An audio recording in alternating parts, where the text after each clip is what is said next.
இன்றைய நாளிலும் தேவனுடைய தூதுக்காக நாங்கள் யாத்திராகமத்தை நாங்கள் தயவு எடுத்துக் கொள்வோம். யாத்திராகமம் 3ஆம் அதிகாரத்தை நாங்கள் எடுத்துக்கொள்வோம். 3ஆம் அதிகாரம் 7வது வசனத்தை தயவு வாசிங்க. எகிப்தில் இருக்கிற என் ஜனத்தின் உபத்திரவத்தை நான் பார்க்கவே பார்த்து ஆளோட்டிகளின் நிமித்தம் அவர்கள் கூக்குரலை கேட்டேன். அவர்கள் படுகிற வேதனைகளையும் அறிந்திருக்கிறேன். கர்த்தருடைய நாமம் மகிமைப்படுவதாக. அவர்கள் படுகின்ற வேதனைகளையும் அறிந்திருக்கிறேன். அவர்கள் படுகின்ற வேதனைகளையும் அறிந்திருக்கிறேன். நம்முடைய கர்த்தர் சொல்லுகின்றார், தேவனுடைய ஜனங்கள் எகிப்து தேசத்திலே அடிமைத்தனத்திலே பலவிதமான துன்பங்களை அனுபவிக்கும் பொழுது ஆளோட்டிகளின் நிமித்தம் அவர்கள் பல வேதனைகளை அனுபவிக்கும் பொழுது அவர்கள் தேவனை நோக்கி கூப்பிட்டார்கள் என்று சொல்லி நாங்கள் பார்க்கின்றோம். அந்த வேளையிலே நம்முடைய ஜனங்களின் அந்த படுகின்ற வேதனைகளை அவர் அறிந்தார். அவர்களுடைய சத்தத்தை கேட்டார். என் ஜனத்தின் உபத்திரவங்களை பார்த்தேன் என்று சொல்லி ஆண்டவர் அங்கே சொல்லுவதை நாங்கள் பார்க்கின்றோம். அருமையான தேவனுடைய பிள்ளைகளே, தன்னுடைய ஜனங்கள் மேல் கர்த்தர் எவ்வளவு ஒரு தாகமும் வைராக்கியம் உடையவராய் இருக்கிறார் என்பதை கொஞ்சம் நீங்கள் உங்கள் இதயத்திலே சிந்தித்து பாருங்க. கர்த்தர் நம்மை குறித்து, நான் தெரிந்து கொண்ட ஜனத்தை குறித்து எவ்வளவு ஒரு வைராக்கியம் கொண்டவராய், எவ்வளவு ஒரு தாகம் கொண்டவராய், எவ்வளவு எதிர்பார்ப்புடன் அவர் இருக்கிறார் என்பதை நீங்கள் தயவு செய்து கொஞ்சம் உங்கள் இதயத்திலே சிந்தித்து பாருங்கள். என் ஜனம் என்று சொல்லி அவர் அழைப்பதை எப்பொழுது நாங்கள் வேதத்திலே பார்க்கின்றோம். என் ஜனத்தின் உபத்திரவங்களை பார்த்தேன், அவர்கள் படுகின்ற வேதனைகளை நான் அறிந்திருக்கிறேன் என்று சொல்லி ஆண்டவர் எப்பொழுதும் அங்கலாய்ப்பதை நாங்கள் பார்க்கின்றோம். அருமையான தேவனுடைய பிள்ளைகளே, அவர்தான் நம்முடைய தகப்பன். தன்னுடைய பிள்ளைகளுடைய வேதனைகளை அவர் அறிந்திருக்கின்றார். தன்னுடைய பிள்ளைகளுடைய கூப்பிடுதலை அவர் கேட்கின்றார். தன்னுடைய பிள்ளைகள் படுகின்ற உபத்திரவங்களை அவர் காண்கின்றார். அருமையான தேவனுடைய பிள்ளைகளே, தம்முடைய ஜனங்களை விடுவிக்க கர்த்தர் தம்மை இருக்கிறவராக அங்கே வெளிப்படுத்துவதை நாங்கள் யாத்திராகமத்திலே நாங்கள் பார்க்கிறோம். 16ஆம் வசனத்திலே 13ஆம் 14ஆம் வசனத்தை நீங்கள் வாசித்து பாருங்கள். இருக்கிறேன் என்று சொல்லி அங்கே அவர் தன்னை வெளிப்படுத்துகின்றார். ஆம் அருமையானவர்களே, அவர் இருக்கிறவர். அல்லேலூயா. எனவேதான் இந்த உலகத்திற்கு நமது ஜனங்களை மீட்கும்படியாக இயேசு என்ற நாமத்துடன் இறங்கி வந்த அந்த நம்முடைய ஆண்டவராகிய இயேசு கிறிஸ்து நேற்றும் இன்றும் என்றும் மாறாதவராய் இருக்கிறார் என்று சொல்லி நாங்கள் வேதத்திலே எழுதப்பட்டிருப்பதை நாங்கள் பார்க்கின்றோம். அல்லேலூயா. எனக்கு அருமையான தேவனுடைய பிள்ளைகளே, நேற்றும் இன்றும் என்றும் மாறாதவராய் இருக்கிறார். நேற்று இருக்கிறவராய் இருக்கிறேன் என்றவர் இன்றைக்கும் இருக்கிறவராய் இருக்கிறார். அல்லேலூயா. தம்முடைய ஜனத்தின் வேதனைகளை அறிந்திருக்கிறேன் என்று அவர் சொல்லுகின்றார். அருமையான தேவனுடைய பிள்ளைகளே, நம்முடைய கர்த்தருடைய மன உருக்கத்தின் வெளிப்படுத்தும் ஓரிரு சம்பவங்களை நாங்கள் இப்பொழுது வேதத்திலே நாங்கள் தியானிக்க போகின்றோம். யோவான் சுவிசேஷத்திலே 20ஆம் அதிகாரத்தை நாங்கள் தயவு செய்து எடுத்துக்கொள்வோம்.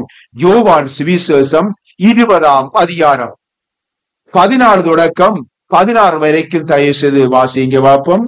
யோவான் 20ஆம் அதிகாரம் 14 தொடக்கம் 16 வசனம் வரைக்கும் வாசிங்க. இவைகளை சொல்லி பின்னாக திரும்பி இயேசு நிற்கிறதை கண்டாள். ஆனாலும் அவரை இயேசு என்று அறியாதிருந்தார். இயேசு அவளை பார்த்து, ஸ்திரியே, ஏன் அழுகிறாய்? யாரை தேடுகிறாய் என்றார். அவள் நீர் அவரை எடுத்துக்கொண்டு போனது உண்டானால் அவரை வைத்த இடத்தை எனக்கு சொல்லும், நான் போய் எடுத்து கொள்ளுகிறேன் என்றார். இயேசு அவளை நோக்கி மரியாளே என்றார். அவள் திரும்பி பார்த்து ரபூனி என்றார். அதற்கு போதகரே என்று அர்த்தமாகும். அருமையான தேவனுடைய பிள்ளைகளே, ஆண்டவரை தேடி தாகத்தோடு சென்ற இந்த மகதலேனா மரியாள் 7 பிசாசுகளில் இருந்து விடுதலை பெற்றவள், இயேசுவால் விடுவிக்கப்பட்டவள். தன்னை விடுதலையாக்கிய அந்த ஆண்டவர் இயேசுவை என்ன செய்கின்றாள்? அவள் அளவில்லாமல் நேசிப்பதை நாங்கள் இந்த வேதத்திலே இருந்து ஒவ்வொரு வார்த்தையாக ருசித்து பார்க்கக்கூடியதாக இருக்கிறது. வேதம் கூறுகிறது, மற்ற ஸ்திரீகளுடனே இவளும் என்ன செய்கின்றாள்? சேர்ந்து ஏனைய ஸ்திரீகள், ஏனைய கர்த்தருடைய கருத்திலிருந்து நன்மைகளை பெற்ற ஏனைய ஸ்திரீகளோடு சேர்ந்து இவளும் என்ன செய்கின்றாள்? ஆஸ்தியினால் அவருக்கு ஊழியம் செய்து கொண்டு அவரோடு கூட இருந்தாள் என்று சொல்லி நாங்கள் பார்க்கின்றோம். எனக்கு அருமையான தேவனுடைய பிள்ளைகளே, நம்மை நமது ஆண்டவர் பாவத்திலே இருந்து விடுதலையாக்கி இருக்கின்றார், விடுதலையாக்கி இருக்கின்றார், சக்களை முறித்திருக்கின்றார். இன்னும் எத்தனையோ நன்மைகளை நம்முடைய வாழ்க்கையிலே அவர் செய்திருக்கிறார், செய்து கொண்டு இருக்கின்றார். நாம் எத்தனை தடவைகள் நன்றி மறந்தவர்களாய் வாழ்ந்திருக்கிறோம். அவரை நினையாமல் எவ்வளவு காலம் நடந்து வந்திருக்கின்றோம். எத்தனை சந்தர்ப்பங்களிலே நாங்கள் அவரை நினையாமல் போயிருக்கின்றோம். அவருக்கு ஊழியத்தை செய்யாமல் நாங்கள் அசட்டையாக இருந்து வந்திருக்கிறோம். அவருடைய பணிகளிலே கரிசனையற்றவர்களாக நாங்கள் இருந்து வந்திருக்கிறோம். அது மட்டுமல்ல, சபை கூடும் நேரங்களில் எத்தனை தடவைகள் நாங்கள் விட்டுவிட்டிருக்கின்றோம். சமூகத்தை எத்தனை தடவைகள் நாங்கள் அசட்டை பண்ணி இருக்கின்றோம்.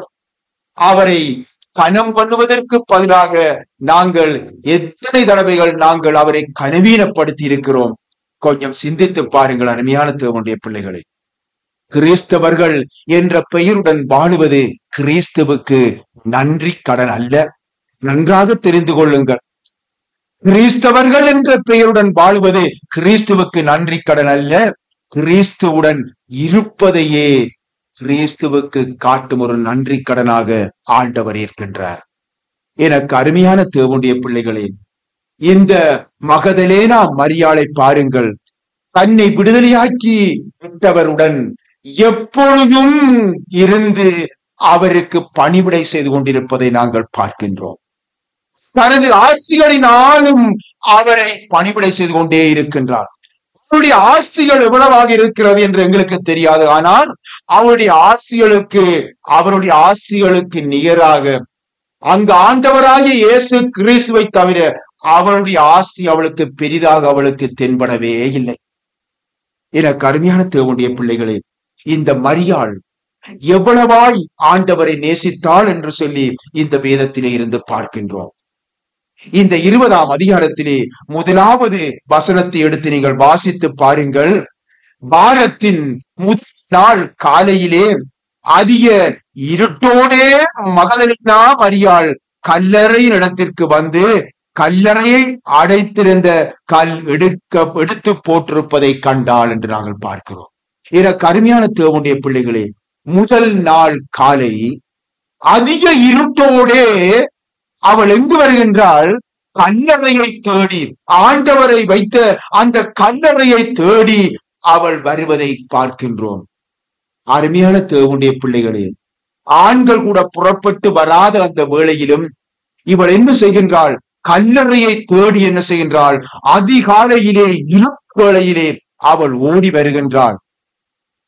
அந்த தாகம், இயேசுவிலே இருந்த தாகம், இயேசுவிலே கொண்டிருந்த பாசம், அந்த இயேசுவிலே கொண்டிருந்த அன்பு அதிகாலையிலே இருட்டோடு எழுந்து எப்பொழுது முடியும் என்று அவள் காத்திருந்து அந்த இருட்டோடு எழுந்து கல்லறை அண்டைக்கு ஓடுவதை நாங்கள் பார்க்கின்றோம். எனக்கு அருமையான தேவனுடைய பிள்ளைகளே, அவர் மரித்து விட்டார் தானே, இனி நாங்கள் அவரை போய் பார்ப்பதில் என்ன பிரயோஜனம் இருக்கின்றது? அவர் என்னை காண போறாரா? நான் வந்தேன் என்று காண போகின்றாரா? மற்றவர்கள் எல்லாரும் அவர்கள் இருக்கிறார்களே, இப்ப என்னை மாத்திர அவர் பார்க்க போறாரா என்று அவள் நினைக்கவில்லையே. அவள் பேசாமல் இருந்திருக்கலாமே. அருமையான தேவனுடைய பிள்ளைகளே, அவள் இருட்டோடு அந்த கல்லறைக்கு தேடி ஓடுகின்றாளே. நன்றாக விடியட்டும் என்று அவள் இருந்திருக்கலாம் அல்லவா? நன்றாக விடிந்து போகட்டன், ஏன் இப்பொழுது நாங்கள் தேடி போக வேண்டும்? அப்பொழுது விடிந்த பிற்பாடு இன்னொருவரை கூட்டிக் கொண்டு துணையாக நாங்கள் செல்லலாமே என்று சொல்லி அவள் இருந்திருக்கலாமே. இல்லை, அவள் இயேசுவின் மேல் கொண்ட அன்பு அவளை இருக்கும்படி விடவில்லை. அவள் இயேசுவின் மேல் கொண்ட தாகம் இருக்கும்படி விடவில்லை. தன்னை 7 பிசாசுகளிலே இருந்து தன்னை விடுதலை ஆக்கினாரே, அந்த இயேசுவை அவளால் மறக்க முடியவில்லை. அவர் செய்த நன்றியை அவளால் மறக்க முடியவில்லை. நன்றி உள்ளத்தோடு என்ன செய்கின்றாள்? அந்த இடத்தை விட்டு கல்லறையை தேடி ஓடுகின்றாள் தாகத்தோடு. எனக்கு அருமையான தேவனுடைய பிள்ளைகளே, எந்த சூழ்நிலைகளையும் அவள் பார்க்கவில்லை, எந்த காலநிலைகளையும் அவள் பார்க்கவில்லை, எந்த சாக்கு போக்கையும் சொல்லிக் கொண்டு அவள் இருக்கவில்லை. எந்த சாக்கு போக்கும் அந்த மரியாளுக்கு முன்பாக காரணமாக வரவே இல்லை. அவளுடைய இருதயத்திலே இருந்தது இயேசுவின் அன்பு, இயேசுவின் அன்பு, அந்த இயேசுவின் தாகம், அந்த நன்றியுள்ள இருதயம் அவளை எழும்பி ஓடும்படியாக செய்தது. அருமையான தேவனுடைய பிள்ளைகளே, அவர் இல்லாத போது அதே அன்புதான், அவர் இருந்த வேளையிலும் அதே அன்புதான். இந்த மகதலேனா மரியாளிலே ஒரு மாறாத அன்பு அங்கே காணப்பட்டது. அவருடைய சரீரத்தை காணவில்லையே. நாங்கள் பார்க்கிறோம், அங்கே வேதத்தை பார்க்கும் பொழுது அவருடைய சரீரத்தை காணவில்லை என்று அந்த மரியாள் துடிக்கின்றாள். அருமையானவர்களே, பதறி போகின்றாள், அங்கும் இங்கும் ஓடி விசாரிக்கின்றாள், அழுகிறாள். பாருங்கள், அவள் எவ்விதமான ஒரு அன்பை இயேசுவிலே வைத்திருந்தாள். யாரும் மகதலேனா மரியாளை சொல்லவில்லை, இயேசுவிடம் ஓடிப்போ போய் பார்த்து விட்டு வா என்று சொல்லவில்லை. உன்னை விடுதலையாக்கினவர் அல்லவா ஓ என்று சொல்லவில்லை. யாருமே சொல்லவில்லை. அவளாக தன்னுடைய உள்ளத்தின் ஆழத்திலே இருந்து எழுந்த அன்பு எப்பொழுதும் சுடர்விட்டு எரிந்து கொண்டிருந்தது. இயேசுவிடம் ஓடுகின்றாள். அருமையானவர்களே, எனக்கு அருமையான தேவனுடைய பிள்ளைகளே, அவளுடைய மாறாத அன்பையும் அவளுடைய மாறாத தாகத்தையும் அவளிலே இருந்த வேதனையை கர்த்தரை காண முடியவில்லையே என்ற அந்த தாகத்தையும் வேதனையையும் நம்முடைய ஆண்டவர் இயேசு கண்டார். நாங்கள் பார்க்கின்றோம் வேதத்திலே, ஸ்திரியே ஏன் அழுகிறாய், ஸ்திரியே ஏன் அழுகிறாய் மரி என்று சொல்லி அன்போடு கர்த்தர் அழைப்பதை நாங்கள் பார்க்கின்றோம். அருமையான தேவனுடைய பிள்ளைகளே, நாம் உயிர்த்தெழுந்த பின்பு முதலாவதாக மரியாளுடைய கண்ணீரை துடைப்பவராக ஆண்டவர் இயேசு காணப்படுகிறார். எனக்கு அருமையான தேவனுடைய பிள்ளைகளே, இன்று நம்மை எத்தனையோ காரியங்களிலிருந்து கர்த்தர் நம்மை விடுதலையாக்கி இருக்கிறார், தன்னுடைய பிள்ளையாக மாற்றி இருக்கிறார். இந்த மரியாள் கூட அவ்விதமான ஒரு பாக்கியத்தை பெற்றுக் கொள்ளவில்லை. நாங்கள் விசுவாச பிள்ளைகளாய் இருக்கின்றோம். காணாமல் விசுவசிக்கிறவன் பாக்கியவான் என்பது என்று ஆண்டவர் சொல்லி இருக்கின்றார். ஆகவே இவ்விதமான விசுவாச பிள்ளைகளாகிய எங்களுக்கு இன்றைக்கு ஆண்டவுடன் செல்லும்படியாக எத்தனை எத்தனை போதனைகள், எத்தனை எத்தனை புத்திமதிகள், எத்தனை எத்தனை பலவந்தங்கள் செய்ய வேண்டிய ஒரு கட்டத்திலே இன்றைக்கு இருக்கிறோம். அருமையானவர்களை சிந்தித்து பாருங்க. வருந்தி வருந்தி வருந்தி இயேசுவிடம் வா, இயேசுவிடம் வா, உனக்கு நன்மை செய்த இயேசுவிடம் வா என்று சொல்லி வருந்தி அழைக்க வேண்டிய இந்த காலத்திலே நாங்கள் வாழ்ந்து கொண்டிருக்கோம். அருமையான தேவனுடைய பிள்ளைகளை, இந்த மரியாளை யாருமே அவ்விதம் செய்யவில்லையே. அதுதான் உண்மையான அன்பு, இயேசுவிலே கொண்ட தூய அன்பு, மாறாத அன்பு. அவர் உயிரோடு இருக்கும் பொழுது அதே அன்பு, அவர் மரித்த பிற்பாடும் அதே அன்பு. அருமையானவர்களே, தேவனுடைய பிள்ளைகளே, இன்று அவருடைய கரங்கள் நமது கண்ணீரை துடைக்க முடியாதபடி, இன்றைக்கு நம்முடைய வேதனைகளை போக்க முடியாதபடி, இன்றைக்கு அவருடைய கரம் செயல்பட முடியாதபடி, அவருடைய கரங்களை கட்டி போட்டது யார்? இன்றைக்கு தேவனுடைய ஜனங்களாகிய நாம் தான். தேவனுடைய ஜனங்களாகிய நாம் தான். நாம் அவரை கடமைக்காக நேசிக்கின்றோம், அல்லது ஏதோ ஒரு சந்தர்ப்பத்துக்காக நாங்கள் அவரை நேசிக்கின்றோம்? ஆண்டவர் சொல்லுகின்றார், உங்கள் உதடுகளே என்னை கனம் பண்ணுகின்றது, உங்கள் இருதயமோ எனக்கு தூரமாய் இருக்கிறது என்று சொல்லி வேதனையோடு சொல்லுவதை நாங்கள் வேதத்திலே பார்க்கின்றோம். மத்தேயு சுவிசேஷத்திலே 15ஆம் அதிகாரம் 8வது வசனத்தை தயவு செய்து எடுத்து வாசிங்க. மத்தேயு சுவிசேஷம் 15ஆம் அதிகாரம் 8வது வசனம் வாசிங்க தயவு செய்து.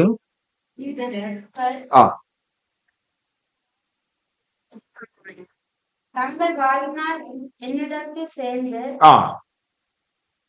நான் என்னை கனம் பண்ணுகிறார்கள், அவர்கள் இருதயமோ எனக்கு தூரமாய் விலகி இருக்கிறது. அருமையான தேவனுடைய பிள்ளைகளே, இன்றைக்கு கர்த்தர் நல்லவர், வல்லவர், அவர் கிருபை ஒன்றும் உள்ளது. நன்மைகள் செய்தவரே உம்மை துதிக்கிறோம், நாம் உம்மை மறவோம் ஆண்டவரே, எங்களுடைய சிந்திகளுக்கு சாட்சியாய் வாழ்வோம் என்றெல்லாம் பாடுகிறோம் அல்லவா? சிந்தித்து பாருங்கள், எங்களுடைய உதடுகள் மாத்திரமே பாடுகின்றது, எம்முடைய இருதயமோ அவருக்கு தூரமாய் இருக்கிறது என்பதை நாங்கள் நிச்சயமாக ஒத்துக்கொள்ளத்தான் வேண்டும். ஒவ்வொரு தேவனுடைய பிள்ளைகளும் ஒத்துக்கொள்ளத்தான் வேண்டும். கர்த்தரை நம் இருதயத்திலே மாறாத அன்புடன் நேசிக்கிறோம் என்றால் எங்கள் உதடுகளினால் மட்டுமல்ல, எங்களுடைய ஒவ்வொரு செய்கைகளினாலும் அதை வெளிப்படுத்த வேண்டும். எங்களுடைய ஒவ்வொரு செய்கைகளும் வெளிப்படுத்தப்பட வேண்டும். அருமையானவர்களே, அருமையான தேவனுடைய பிள்ளைகளே, ஒரு தடவை இங்கே ஒரு ஊழியக்காரர் இந்த இடத்திலே இருந்து தேவனுடைய வார்த்தையை பிரசங்கிப்பதற்காக அவர் இந்த இடத்திலே வந்திருந்தார். ஏதோ தற்செயலாக அன்றைக்கு சிறிது நேரம் ஒரு அரை மணித்தியாலம் பிந்தி தொடங்க வேண்டிய ஒரு சூழ்நிலை வந்தது. இவ்விதமாக காத்து கொண்டிருந்த வேளையிலே இன்றைக்கு அநேக ஜனங்கள், சில ஜனங்கள் வரவே இல்லை. அவர்கள் சில பேர் ஆறுதலாக வந்து கொண்டிருந்தார்கள். இதை நாங்கள் வெளியிலே இருந்து பார்த்து கொண்டிருக்கும் பொழுது அந்த ஊழியக்காரரும் பார்த்து கொண்டிருந்தார். பாருங்கள் பாஸ்டர், இத்தனை மணிக்கு இந்த ஊழியம் நடைபெறுகிறது என்று அறிவித்திருந்தும் ஜனங்கள் எவ்வளவு ஆறுதலாக வருகிறார்கள் என்று சொல்லிக் கொண்டிருந்தார். அந்த வேளையிலே ஒரு காரிலே வந்து அவசரமாக இறங்கினார்கள். தேவனுடைய பிள்ளைகள் தான் இறங்கினார்கள். அவர்கள் என்ன செய்கின்றார்கள்? கதவை திறந்து காரை சரியாக நிப்பாட்டினோமோ நிப்பாட்ட இல்லையோ என்ற பிரச்சனை இல்லை. அவர்கள் இறங்கி ஓடி வாரார்கள். அங்கே இருந்து ஓடி இந்த படியால் அங்கே மேலதான் நடைபெற்றுக் கொண்டது. ஓடி அந்த முன்னுக்கு இடம் கேட்டார்கள், துவங்கிட்டு பாஸ்டர்? இல்லை. அப்பாடா, கர்த்தருக்கு ஸ்தோத்திரம், நாங்க பிராங்க்போர்ட்ல இருந்து வாரோம், நீங்க எத்தனை மணிக்கு துவங்க மாட்டேன், துவங்கி இருக்குமாக்கு நினைச்சு கொண்டு ஓடி இருந்தாங்க. கர்த்தருக்கு ஸ்தோத்திரம், நாங்கள் முழுமையாக பங்கு பெற்றக்கூடியதா போயிட்டு. பாத்தீங்களா எவ்வளவு தாகம், எவ்வளவு தாகம்! அருமையானவர்களே, எவ்வளவு தாகத்திலே அவர்கள் ஓடி வந்திருப்பார்கள் என்று சிறிது நேரம் நான் நினைத்து பார்க்கிறது. அருமையானவர்களே, அருமையான தேவனுடைய பிள்ளை, கர்த்தருடைய வார்த்தையிலே தாகம், கர்த்தரை கனம் பண்ணுவதிலே ஒரு தாகம். அருமையான தேவனுடைய பிள்ளைகளே, தன்னுடைய ஆசீர்வாதத்தை பெற்றுக்கொள்ள நிச்சயமாக வழிவகுக்கின்றது. இந்த மகளிரை நாம் மரியாதை பாருங்கள். எப்பொழுதும் அவள் இயேசுவால் எப்பொழுது அவள் விடுவிக்கப்பட்டாலோ அன்றிலே இருந்து அவள் என்ன செய்கின்றாள்? அவளோடு கூட இருந்து ஊழியம் செய்கிறாள் என்றுதான் வேதம் சாட்சி கொடுக்கின்றது. இயேசுவுக்கு முன்பாக அவளுடைய ஆஸ்திகள் முன்னுரிமை கொடுக்கவே இல்லை. இயேசுதான் அவளுக்கு முன்பாக அவர் நின்று கொண்டிருந்தார். எப்பொழுதும் அவளுடைய கண்களுக்கு முன்பாக இயேசுவே மையப்பொருளாக அங்கே இருந்ததை நாங்கள் பார்க்கின்றோம். எனக்கு அருமையான தேவனுடைய பிள்ளைகளே, ஆண்டவரின் சிலுவை பாடுகளின் போது கூட அவள் என்ன செய்கின்றாள்? மரியாள் தொடர்ந்து தூரத்திலே வந்து கொண்டிருக்கின்றாள். அவரை சிலுவையிலே அறைந்த பொழுதும் கூட தூரத்திலே நின்று அவரை பார்த்து கொண்டே இருக்கின்றார். அந்த சம்பவங்களை எல்லாம் அவர் பார்த்து கொண்டே இருக்கின்றார். அவள் தொடர்ந்து அவருடைய பாடுகளின் போது தொடர்ந்து அவள் வந்து கொண்டிருப்பதை நாங்கள் வேதத்திலே இருந்து நாங்கள் காணக்கூடியா இருக்கிறது. அருமையான தேவனுடைய பிள்ளைகளே, மரித்து கல்லறையிலே வைக்கப்பட்ட பின்பும் பாருங்கள், காலையிலே இருட்டோடு எழும்பி என்ன செய்கின்றாள்? தனியாக கல்லறைக்கு அங்கே வருகின்றாள். சூழ்நிலைகளை சிந்தித்து பாருங்க. எந்த சூழ்நிலையையும் அவள் கருத்திலே அவள் கொள்ளவில்லை. அவளுடைய வாஞ்சை, அவளுடைய அன்பு, அவளுடைய நண்புள்ள உள்ளம் அங்கே அவளை ஓடி வரும்படியாக செய்தது. அவளுடைய சரீரத்தை அங்கு காணவில்லை. தான் அதை காணவில்லை. உடனே அவளுடைய பதட்டம், அவள் பதறி அடித்து எங்கே இந்த சரீரம் என்பதைத்தான் அவளுடைய கேள்வியாக இருந்தது. என் ஆண்டவரை எடுத்துக்கொண்டு போய்விட்டார்களே. வார்த்தையை நீங்கள் வாசித்து பாருங்கள். அவர் சொல்லுகின்றால், என் ஆண்டவரை எடுத்துக்கொண்டு போய்விட்டார்களே, என் ஆண்டவரை என்று சொல்லி அங்கே அவள் உரிமையோடு அங்கே சொல்லுவதை நாங்கள் பார்க்கிறோம். எனக்கு அருமையான தேவனுடைய பிள்ளைகளே, ஆண்டவர் இயேசுவில் அவர்கள் வைத்திருந்த அந்த மாறாத அன்பு அவளது ஒவ்வொரு செய்கையிலும் இருந்து வெளிப்பட்டதை நாங்கள் பார்க்கின்றோம். ஒவ்வொரு செய்கையும் அவள் அன்பு வைத்திருக்கிறாள் என்பதை காணும்படியாக அங்கே செய்கிறது. மகதலேனா மரியாளுடைய இருதய தாகம், மாறாத அன்பு, நன்றி மறவாத உள்ளமே இயேசுவை ஆறுதலின் தேவனாய் அவள் அருகே நிற்க காண பாக்கியத்தை பெற்றாள். ஆமேன். இரண்டாவதாக நாங்கள் பார்ப்போம். ஆதியாகமம் 21ஆம் அதிகாரம் 14ஆம் வசனத்திலே நாங்கள் வாசிப்போம். 23ஆம் பக்கம். ஆதியாகமம் பழைய ஏற்பாடு 23ஆம் பக்கம் 14ஆம் வசனத்திலே இருந்து வாசியுங்கள் பார்ப்போம். 14ஆம் வசனத்திலிருந்து 17 வரைக்கும். ஆபிரகாம் அதிகாலையில் எழுந்து அப்பத்தையும் ஒரு துருத்தி தண்ணீரையும் ஆகாருடைய தோளை மேல் வைத்து பிள்ளையையும் ஒப்பு கொடுத்து அவளை அனுப்பி விட்டான்.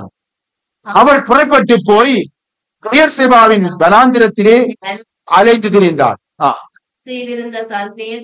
செலவழிந்த பின்பு பிள்ளையை செடியின் கீழ் விட்டு எதிராக அம்புவாயின் தூரத்தில் உட்கார்ந்து சத்தமிட்டு அழுதாள். தேவன் பிள்ளையின் சத்தத்தை கேட்டால் தேவதூதன் வானத்திலிருந்து ஆகாரை கூப்பிட்டு, ஆகாரே, உனக்கு என்ன சம்பவித்தது? பயப்படாதே, பிள்ளை இருக்கும் இடத்திலே தேவன் அவன் சத்தத்தை கேட்டார். அருமையான தேவனுடைய பிள்ளைகளே, இங்கே ஆகார் என்ற ஒரு பெண்ணை நாங்கள் பார்க்கின்றோம்.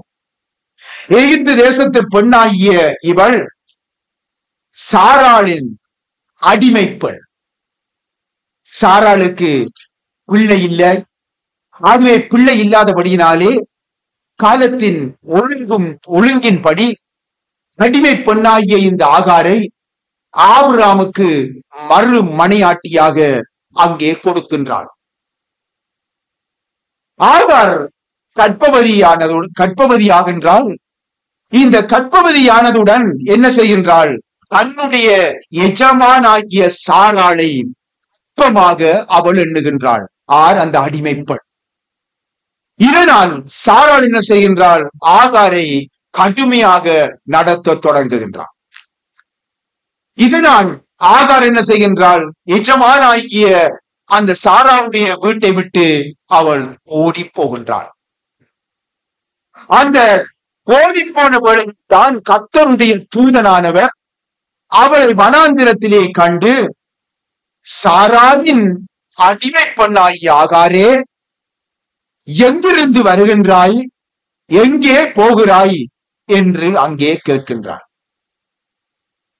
அவள் உண்மையை அங்கே சொல்லுகின்றார். அப்பொழுது தூதனானவர், நீ உன் நாச்சியார் அண்டையிடம் திரும்பி போய் அவள் கையின் கீழ் அடங்கியிரு என்று சொல்லி அங்கே கட்டளை கொடுக்கின்றார். 5 வருடங்கள் கழித்த பிற்பாடு கர்த்தருடைய வாக்குப்படி சாராள் கர்ப்பவதி ஆகின்றார். ஈசாக்கு பிறந்து பால் மறந்த அந்த நாளிலே ஆபிரகாம் பெரிய விருந்து வைக்கின்றார். உங்களுக்கு சில சம்பவங்களை சுருக்கமாக உங்களுக்கு விளக்குகிறதுக்காக சொல்லிக் கொண்டு வருகின்றேன். அப்பொழுது ஆகாருக்கு பிறந்த அந்த இஸ்மவேலுக்கு வயது எத்தனை?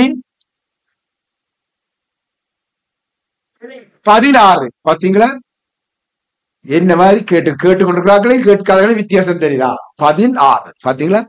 ஆகவே இவன் 2 வயதான ஈசாக்கை இந்த இஸ்மவேல் என்ன செய்கின்றான்? பரியாசம் பண்ணுகின்றான். இதனால் கர்த்தருடைய தீர்மானத்தின்படி, சாராளுடைய உத்தரவின்படி ஆகாரும் மகன் இஸ்மவேலும் வீட்டை விட்டு துரத்தப்படுகின்றார்கள், வீட்டை விட்டு வெளியேற்றப்படுகின்றார்கள். இதுதான் குறிப்பாக உங்களுக்கு சொல்லுகின்ற இந்த சம்பவம். சுருக்கமாக உங்களுக்கு சொல்லியிருக்கிறேன். இப்பொழுது கலாத்தியரிலே நாங்கள் 4ஆம் அதிகாரத்தை நாங்கள் பயிற்சி எடுத்துக் கொள்வோம். கலாத்தியர் 4ஆம் அதிகாரம். கலாத்தியர் 4ஆம் அதிகாரம் 261 பக்கம். புதிய ஏற்பாடு 261 பக்கம். இதுல 28 தொடக்கம் 31 வரைக்கும் வாசிங்க. ஆ ஆ ஆ ஆ ஆ ஆ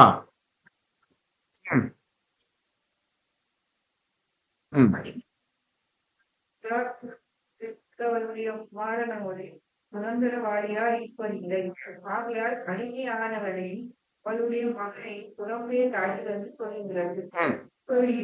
சகோதரரே, நாம் அடிமையானவருக்கு பிள்ளைகளாய் இல்லாமல் சுயாதீனம் உள்ளவனுக்கு பிள்ளைகளாய் இருக்கிறோம். ஆமென்.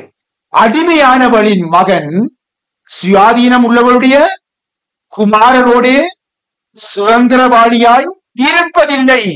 ஆகையால் அடிமையானவளையும் அவளுடைய மகனையும் புறம்பே தள்ளு என்று சொல்லி வேதம் கூறுகின்றது.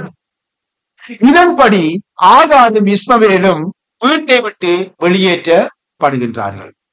வேற கருமையான தேவனுடைய பிள்ளைகளே, நாம் ஈசாக்கை போல வாக்குத்தத்தத்தின் பிள்ளைகளாக இருக்கிறபடியினால் நாம் ஆவியின் கனிகளை உடையவர்களாக நாங்கள் காணப்பட வேண்டும்.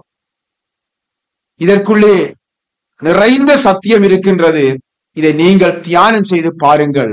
கர்த்தருக்கு சித்தமானால் ஏற்ற வேளையிலே இந்த சத்தியங்கள் உங்களுக்கு வெளிப்படுத்தப்படும். ஆவியின் கனிகள் உடையவர்களாய் நாங்கள் காணப்பட வேண்டும். யார்? ஈசாக்கை போல வாக்குத்தத்த பிள்ளைகளாய் இருக்கின்ற நம் மத்தியிலே. கர்த்தருடைய திருச்சபையிலே 2 விதமான தேவனுடைய ஜனங்கள் காணப்படுகின்றார்கள். ஒன்று சாராளின் பிள்ளைகள், 2 ஆகாரின் பிள்ளைகள். பின்னர் சாராளின் பிள்ளைகள் சுயாதீனம் உள்ளவனுக்கு பிறந்தவர்கள், அவர்களுடைய குமாரர். அடுத்தது ஆகாரின் பிள்ளைகள், அவர்கள் அடிமையானவளின் மகன். ஆகவே பாருங்கள், சுயாதீனம் உள்ளவனுடைய குமாரர் ஆவியின் கனிகளை உடையவர்களாய் இருப்பார்கள், அது நிச்சயமானது. அடிமையானவளின் மகன் மாம்சத்தின் கிரிகளை உடையவனாக காணப்படுவான். இது கருமையான தேவனுடைய பிள்ளைகளே, இது உங்களுக்கு நான் சுருக்கமாக இந்த வேளையிலே உங்களுக்கு சில காரியங்களை தெரிந்து கொள்வதற்காக வேண்டி சொன்ன காரியம். இந்த ஆழ்ந்த சத்தியம் கர்த்தருடைய வேளை வரும்பொழுது நிச்சயமாக கர்த்தர் உங்களுக்கு அதை குறித்து உங்களுக்கு சொல்லி தருவார். ஆகவே சுயாதீனம் உள்ளவனுடைய குமாரராகிய இந்த நாம் அடிமை பெண்ணாய், அதாவது அடிமையானவளுடைய பிள்ளைகளுடன் நாங்கள் வாக்குவாதங்களும் அல்லது நியாயம் கேட்கவோ ஒரு நாளும் போய்விடக் கூடாது. ஏனென்றால் மிக எச்சரிக்கையாக நாங்கள் இருக்க வேண்டும். ஆவிக்கும் மாமிசத்துக்கும் சம்பந்தமே இல்லை. அதை நன்றாக தெரிந்து கொள்ள வேண்டும். அவ்விதமாக நாங்கள் வேத வாக்கை மீறி நாங்கள் செயல்படுவோம் என்றால் நாங்களும் ஆகாருடைய பிள்ளைகள் என்பதை நாங்கள் வெளிப்படுத்தி விடுவோம். மீண்டுமாக இந்த வசனம் 31 நீங்க வாசிங்க தயவு செய்து. இப்படி இருக்க இப்படி சகோதரரே, அடிமையானவளுக்கு பிள்ளைகளால் இராமல் ஒரு ஆள் வாசிங்க, தயவு செய்து வாசிங்க. இப்படி இருக்கு. இப்படி இருக்க சகோதரரே, பிள்ளைகளாய் இராமல் சுயாதீனம் உள்ளவளுக்கே பிள்ளைகளாய் இருக்கிறோம். ஆமே. அன்பியான தேவனுடைய பிள்ளைகளே, நாம் அடிமையானவளுக்கு பிள்ளைகளாய் இராமல் சுயாதீனம் உள்ளவளுக்கு பிள்ளைகளால் இருக்கிறோம். இஸ்மவேல், அருமையானவளே, இஸ்மவேல் பரிசுத்த வித்து இல்லை. நன்றாக தெரிந்து கொள்ள வேண்டும். இஸ்மவேல் பரிசுத்த வித்து இல்லை, ஆனால் ஆபிரகாமின் வித்து. அவன் பரிசுத்த வித்து இல்லை, ஆனால் ஆபிரகாமின் வித்து. ஆகவே தேவன் ஆகாருக்கு ஒரு பெரிதான ஒரு அழைப்பை கொடுத்தார். என்ன? நாச்சியாருக்கு அடங்கி இரு. முதலாவது அவர் கொடுத்த அழைப்பாதான், நீ நாச்சியாருக்கு அடங்கி இரு.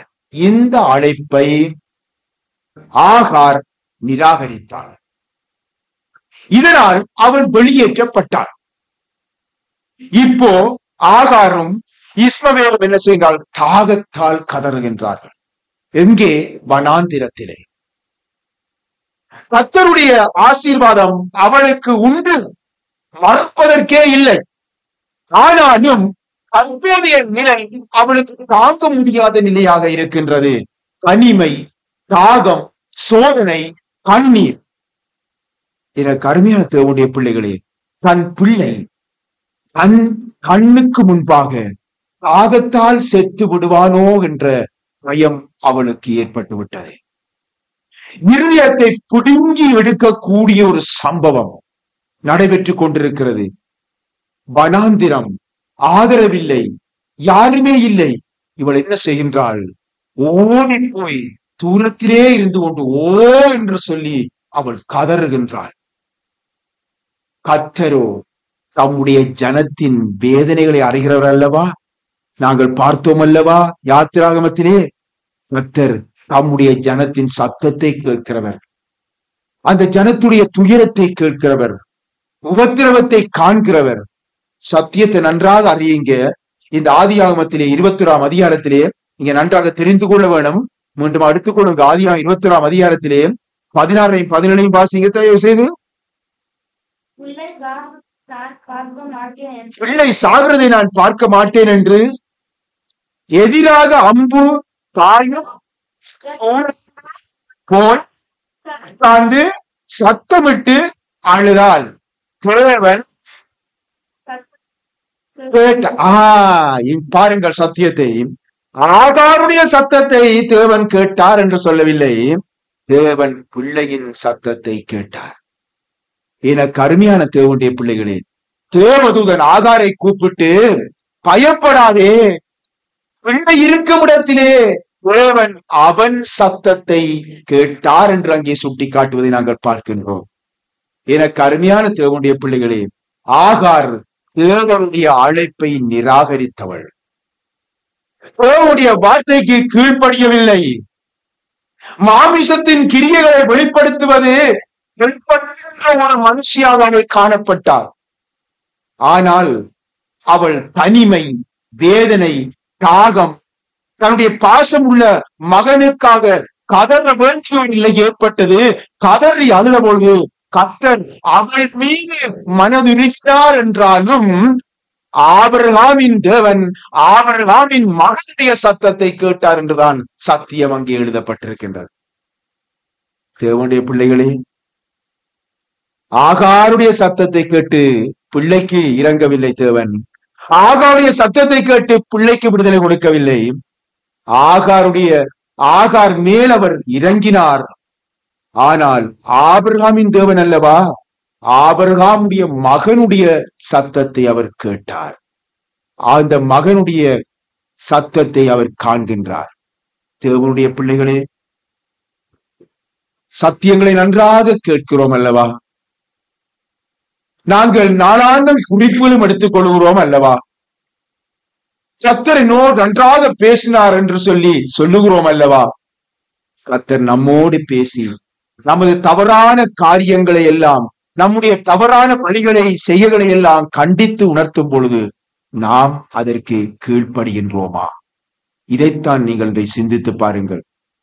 நாம் அதற்கு கீழ்ப்படுகின்றோமா? அல்லது நம்முடைய மனவிருப்பத்தின்படியே செய்து கொண்டிருக்கிறோமா? நம்முடைய சித்தத்தின்படியே செய்து கொண்டிருக்கிறோமா?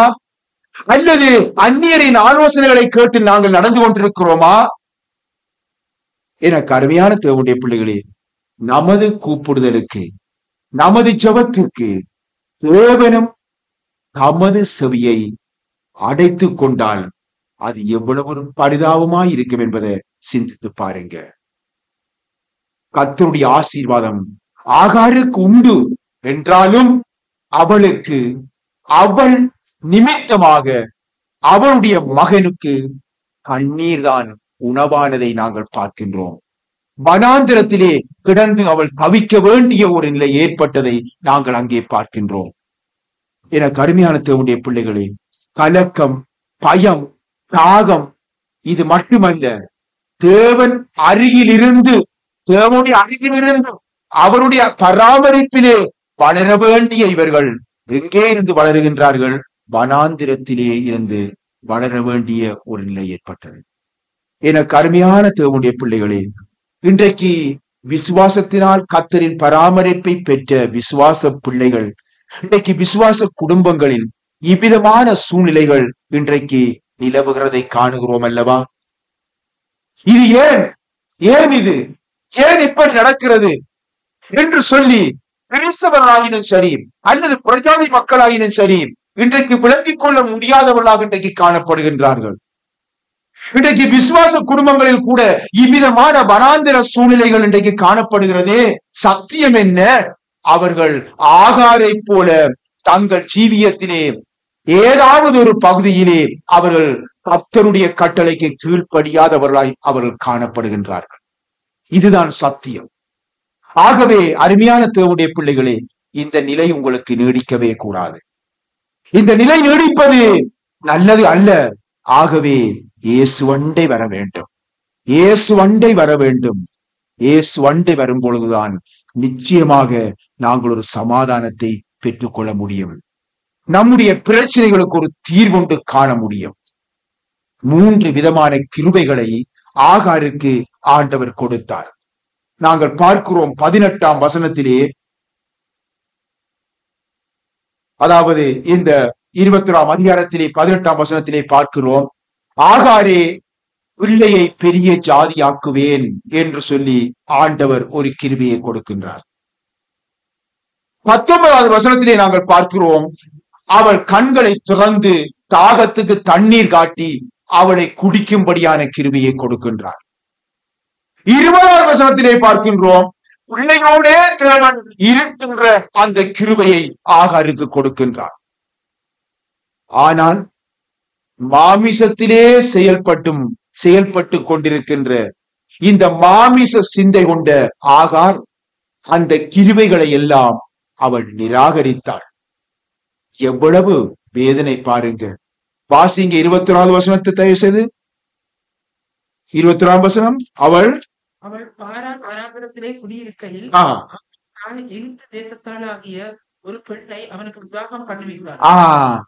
ஆகாரோ விசுவாச பூமிக்கு செல்வதற்கு பதிலாக எகிப்துக்கு திரும்பினார். அவள் தன்னுடைய மகனுக்கு பெண்ணெடுத்தாள் என்று எகிப்திலே. விசுவாசத்தில் வளர்க்க வேண்டிய தாய் தன்னுடைய மாம்ச சிந்தையின் படியும் தேவனுடைய வார்த்தைகளுக்கு கீழ்ப்படியாத அந்த வழக்கத்தின் படியும் தன்னுடைய பிள்ளையை அவள் வழிநடத்தியதை நாங்கள் பார்க்கின்றோம். அதனால் அவர்களுக்கு வனாந்திர ஜீவியம் அவர்களுக்கு எப்பொழுதும் முன்வைக்கப்பட்டிருந்தது. இன்றும் கூட அருமையான தேவனுடைய பிள்ளைகளே, இவ்வித ஆகார்கள் இன்றைக்கு சபைகளுக்குள்ளே இருக்கத்தான் செய்கிறார்கள். அவர்கள் மனம் திரும்பி இயேசுவண்டை வரத்தான் வேண்டும். அவர்கள் இயேசுவண்டை வர வேண்டும். தங்கள் மன கடினங்களை விட்டு, தங்களுடைய மன போக்குகளை விட்டு, மாமிச சித்துகளை விட்டு இயேசுவண்டை வர வேண்டும். விசுவாச பூமிக்கு அவர்கள் வர வேண்டும். எழுத்துக்கு அவர்கள் செல்லக்கூடாது, எழுத்திலே அவர்கள் நடக்கக்கூடாது. ஆகவே சுயாதீனம் உள்ளவருடைய பிள்ளைகளாகிய நாம் அடிமையானவளின் பிள்ளைகள் யார் என்பதை அவருடைய கிரியைகளினால் நாங்கள் அறிந்து இனம் கண்டு நாங்கள் எச்சரிக்கையாக நம்மை காத்து கொள்ள வேண்டும். இப்பொழுது மூன்றாவதாக நாங்கள் பார்ப்போம். யோவான் சுவிசேஷத்திலே 5ஆம் அதிகாரத்தை எடுத்துக்கொள்வோம். யோவான் சுவிசேஷம் 5ஆம் அதிகாரம் 1 தொடக்கம் 9 வரைக்கும் தயவு செய்து வாசிங்க. 1 தொடக்கம் 9 வரைக்கும் வாசிங்க. இவைகளுக்கு பின்பு பண்டிகை ஒன்று வந்தது. அப்பொழுது இயேசு எருசலேமுக்கு போனார். எபிரேய பாஷையிலே பெதஸ்தா என்னப்பட்ட ஒரு குளம் எருசலேமில் ஆட்டு வாசலின் அருகே இருக்கிறது. அதற்கு 5 மண்டபங்கள் உண்டு. அவைகளிலே குருடர், சப்பானிகள், சூம்பின உறுப்புடையவர்கள் முதலான வியாதிக்காரர் அநேகர் படுத்திருந்து கண்ணீர் எப்பொழுது கலங்கும் என்று காத்து கொண்டிருப்பார்கள். ஏனெனில் சில சமயங்களிலே தேவதூதன் ஒருவன் அந்த குளத்திலே இறங்கி தண்ணீரை கலக்குவான். தண்ணீர் கலங்கிய பின்பு யார் முந்தி அங்கு இறங்குவானோ அவன் எப்பேற்பட்ட வியாதியஸ்தனா இருந்தாலும் சொஸ்தமாவான். 38 வருஷம் வியாதி கொண்டிருந்த ஒரு மனுஷன் அங்கே இருந்தான். படுத்திருந்த அவனை இயேசு கண்டு அவன் வெகு காலமாய் வியாதிஸ்தன் என்று அறிந்து அவனை நோக்கி சொஸ்தமாக வேண்டும் என்று விரும்புகிறாயா என்று கேட்டார்.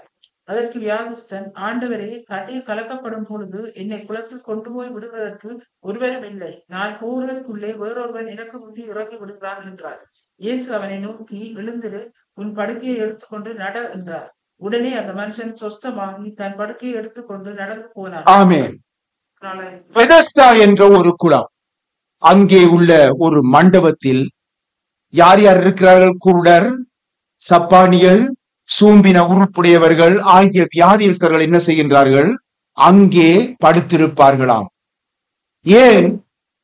சில சமயங்களிலே ஒரு தேவதூதன் இறங்கி வந்து அந்த குளத்திலே அந்த தண்ணீரை கலக்குவானாம்.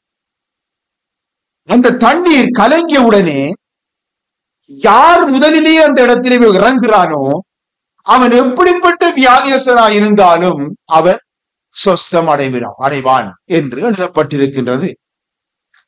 பின்ன இந்த 5வது வசனத்தை நீங்கள் வாசித்து பாருங்க. 38 வருஷம் வியாதி கொண்டிருந்த மனுஷன் அங்கே இருந்தான் என்று சொல்லி பார்க்கின்றோம். இவன் எவ்வளவு காலம் அந்த குளத்தருகே காத்து கொண்டிருந்தான் என்று எங்களுக்கு வேதத்தில் எழுதப்படவில்லை, எங்களுக்கு தெரியாது. ஆனால் பல வருடமாக அங்கே அவன் தன்னுடைய சுகத்துக்காக காத்திருந்தான் என்று மட்டும் நாங்கள் விளங்கிக் கொள்ளக்கூடியதாக இருக்கிறது. அதாவது தேவதூதன் எப்போது வந்து அந்த குளத்திலே இறங்குவான் என்று யாருக்குமே தெரியாது. திடீரென்றுதான் அந்த தேவதூதன் வருவான். அடுத்தது பல வியாதியஸ்தர்கள் அதற்காக காத்து கொண்டு இருப்பார்கள். அது மிகவும் ஒரு போட்டி நிலையாக அங்கே காணப்பட்டது. அடுத்தது இயல்பானவன், உதவிகள் உள்ளவன் கெட்டுத்தனமாக உப்பை குளத்திலே இறங்கி சுகமடைந்து அவன் சென்று விடுவான். ஆகவே அந்த ஒரு சந்தர்ப்பத்தை விட்டவர்கள் எவ்வளவு காலத்துக்கு காத்திருக்க வேண்டுமோ தெரியாது. ஏனென்றால் அடுத்ததுடன் தேவதுடன் அங்கே வர வேண்டும், அது வரைக்கும் காத்திருக்க வேண்டும். இவ்விதமான ஒரு சூழ்நிலையிலே இந்த 38 வருஷ வியாதியா இருந்த இந்த மனுஷன் மனம் உடைந்த நிலையிலே, ஒரு விரக்தி உள்ள ஒரு மனப்பான்மையிலே, வேதனையுடனே யாழ்வற்ற அனாதையாய் அங்கே என்ன செய்கின்றான்? படுத்திருக்கின்றான். சிந்தித்து பாருங்க. அவனுடைய வாழ்நாள் முழுவதும், அருமையானவர்களே, அவன் அங்கே படுத்திருந்து அவன் நினைத்து நினைத்து நினைத்து கண்ணீர் வடித்துக் கொண்டுதான் இருந்திருப்பான். தான் சுகத்தை பெற்றுக்கொள்ள கூடிய ஒரு சந்தர்ப்பம் அவனுக்கு இல்லை என்றுதான் அவன் முழுமையாக அவன் நம்பியிருப்பான். ஏன் தெரியுமா?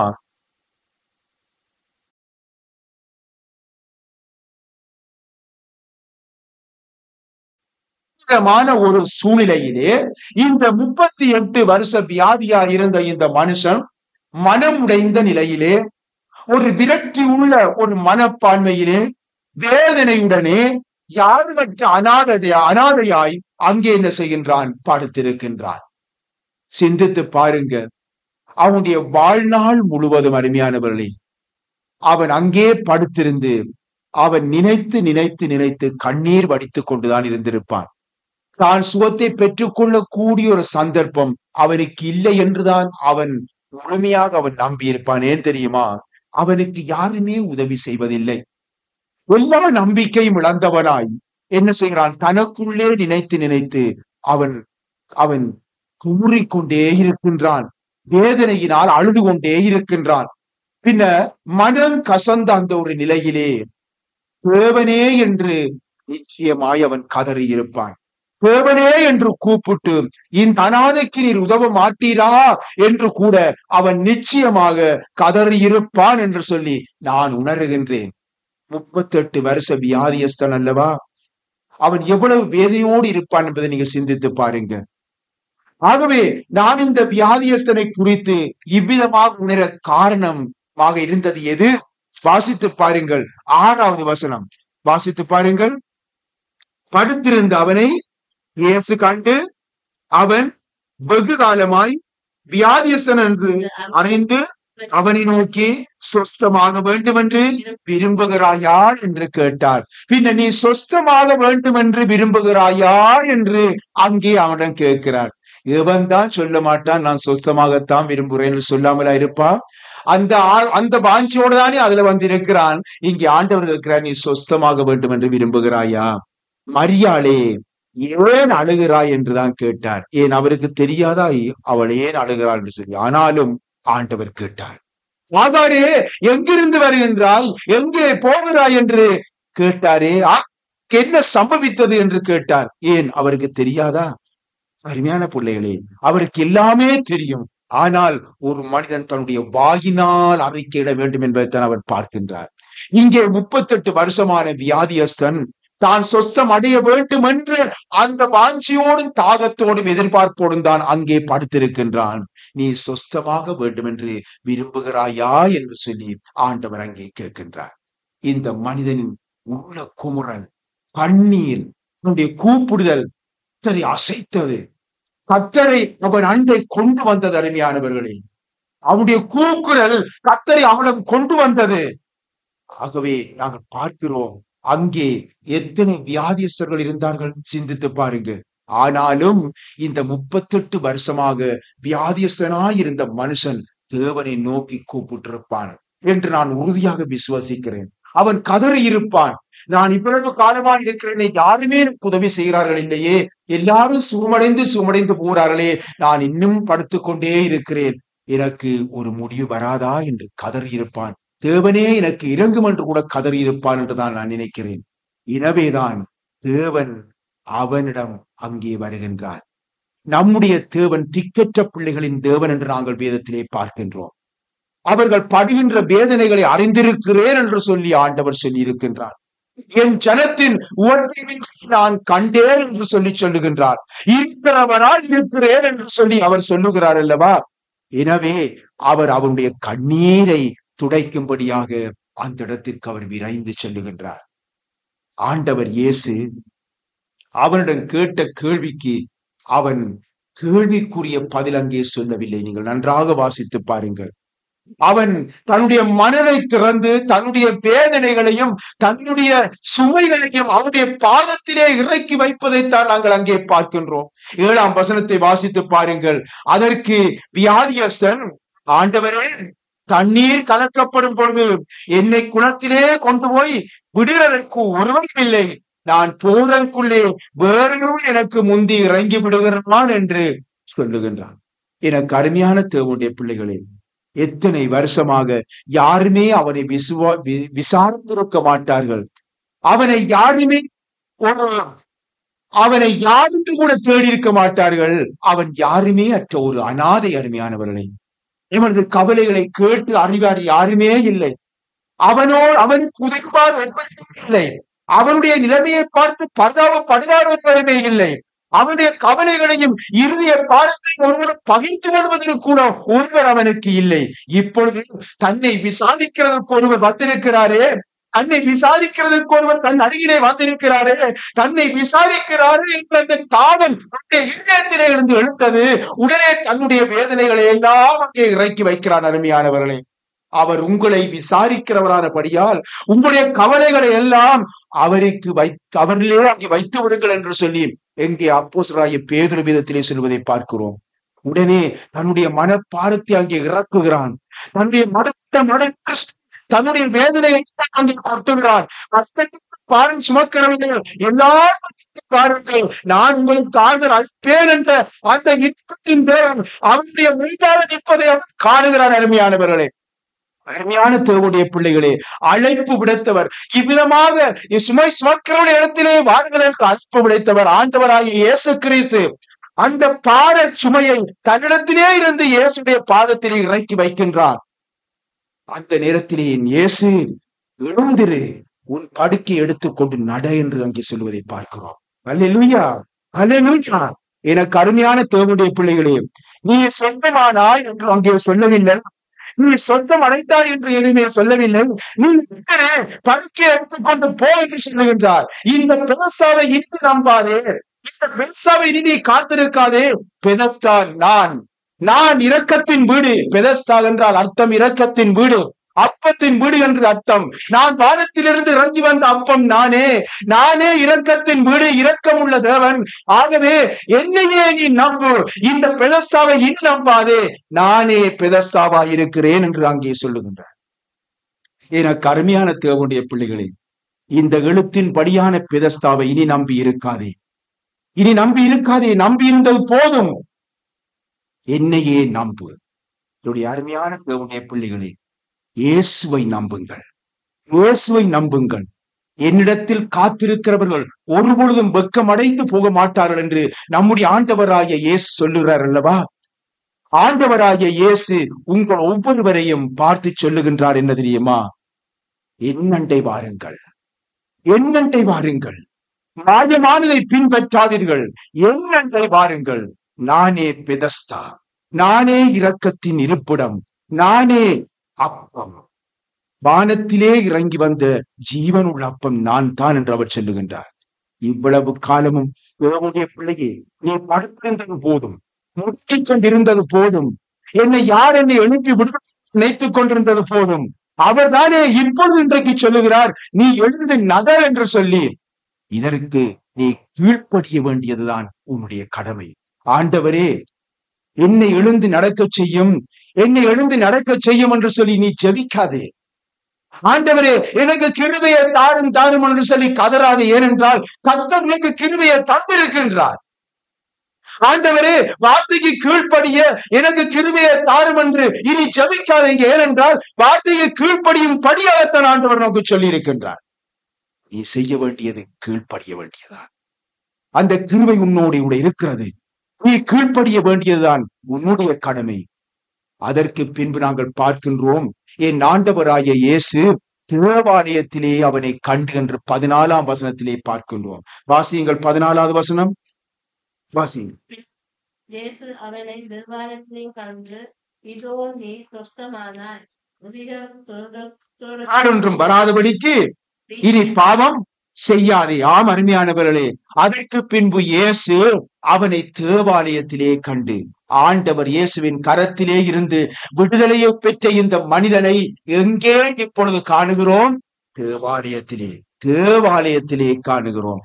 இதுதான் நன்றியுள்ள சாட்சி, நன்றியுள்ள ஒரு உள்ளம். அருமையானவர்களே, நான் 38 வருஷமாக படுக்கையிலே இருந்து காலத்தை கழித்து விட்டேனே, இவ்வளவு காலம் நான் எதையும் அனுபவிக்கவில்லையே, இன்னொன்றாலும் நான் கொஞ்சம் என்றாலும் இனி நான் அனுபவிப்பேனே, இனி அனுபவிப்போமே. இப்படிதமாக அவன் ஒருவரும் எண்ணவில்லை. உணவை சிறிது அனுபவிக்கலாமே, உறவினர்கள் நண்பர்களுடன் நான் சுற்றுலா சென்று வரலாமே என்று சொல்லி அவன் நினைக்கவில்லை. அவன் அப்படி செய்யவே இல்லை. மாறாக அவன் எங்கே காணப்படுகிறான்? தேவனுடைய ஆலயத்திலே காணப்படுகிறான். அல்லேலூயா. தேவாலயத்திலே காணப்படுகிற ஒரு மனுஷனாகத்தான் அங்கே காணப்படுகிறான். எனக்கு அருமையான தேவனுடைய பிள்ளைகளே, நம்முடைய ஜீவியமானது ஆண்டவர் இயேசுவுக்கு நன்றியுள்ள ஜீவியமாய் காணப்படுகிறதா, நன்றி கட்ட ஜீவியமாய் காணப்படுகிறதா? வசனம் 14 வாசித்து பாருங்கள். இதோ நீ சொஸ்தமானாய், அதிக கேடொன்றும் வராதபடி இனி பாவம் செய்யாதே. இப்பொழுதுதான் எங்களுக்கு அந்த காரணம் விளங்குகிறது. அவன் 38 வருஷமாக வியாதியா இருந்தானே, அந்த வியாதிக்கு காரணம் என்ன? அவனுடைய பாவம், அவனுடைய பாவம். ஆகவே இனிமேல் நீ பாவம் செய்யாதே என்று சொல்லி ஆண்டவர் அங்கே கட்டளை கொடுக்கிறார் தேவாலயத்திலே கண்டு. எனக்கு அருமையான தேவனுடைய பிள்ளையே, விடுதலையாகி தேவனுடைய ஆலயத்திலே வந்திருக்கின்ற ஒவ்வொரு பிள்ளைகளோடும் கர்த்தர் பேசுகின்றார் அல்லவா? ஆகவே அந்த கட்டளைக்கு நாங்கள் கீழ்ப்படியும் பொழுது நிச்சயமாக நாங்கள் ஆசீர்வாதத்தை பெற்றுக் கொள்வோம். இந்த தேவ கட்டளையை அவன் மீறும் பொழுது மீண்டும் அவனுக்கு கேடு உண்டாகும் என்பதை நாங்கள் நன்றாக தெரிந்து கொள்ளுகின்றோம். ஆவியான அருமையான தேவனுடைய பிள்ளைகள், நீ இயேசு அண்டை வர வேண்டியது அவசியம். இன்றைக்கு நாங்கள் கிறிஸ்தவர்களாய் இருக்கிறோம் என்ற திருப்தி ஆண்டவருக்கு வேண்டாம். இயேசுவின் பாதத்தண்டையிலே இருக்கின்ற ஒரு மனுஷனாக, ஒரு மனுஷியாக காணப்பட வேண்டும். ஒரு பிள்ளையாக நாங்கள் காணப்பட வேண்டும். ஹல்லேலூயா, ஹல்லேலூயா. கர்த்தர் தாமே உங்களோடு கூட இருந்து வழி நடத்துவார். அருமையானவர்களே, ஆகவே கர்த்தருடைய பாதத்திலே நாங்கள் அமர்ந்திருக்கிற பிள்ளைகளாக, எப்பொழுதும் கர்த்தருக்கு தொண்டு செய்கின்ற பிள்ளைகளாக நாங்கள் காணப்படுவோம். ஆமீன்.